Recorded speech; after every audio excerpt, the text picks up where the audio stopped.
My name is Tim Papenfuß. I'm a design engineer at Socionext Europe. At our design center in Munich, Germany, we design graphic display controller chips. So these are chips that is process and output imagery for displays in cars. So what's happening in automotive right now is the display resolutions are getting bigger and bigger. So we have to keep up with that. And one limitation is always like the input bandwidth. Our latest project was an automotive graphic display controller with a part number SC1701. Now for this project we designed a VESA display stream compression decoder into it.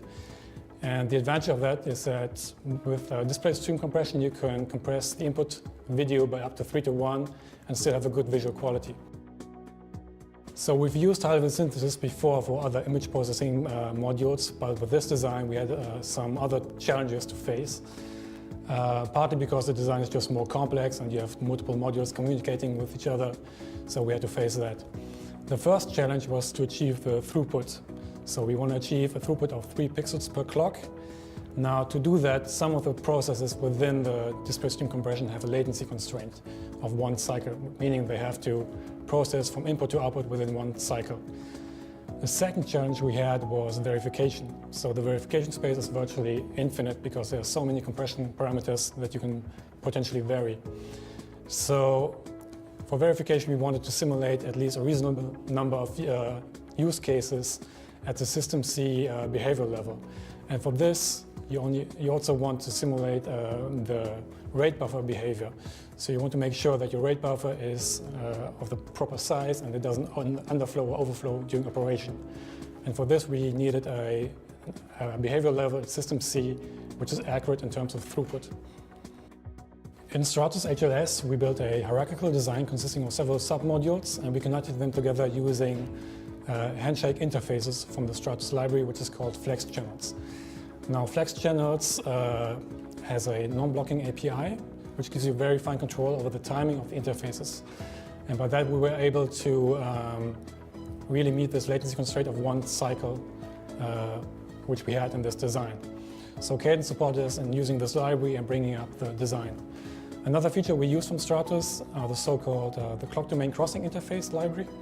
So we generated some clock domain crossing interfaces in Stratus, and that enabled us to partition the design into like a slower core clock domain and a fast interface domain.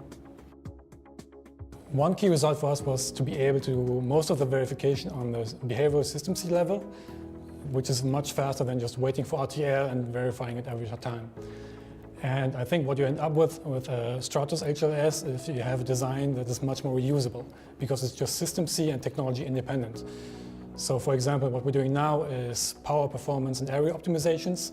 And with Stratus you can do iterations much more faster than you would be able to do it at RTL.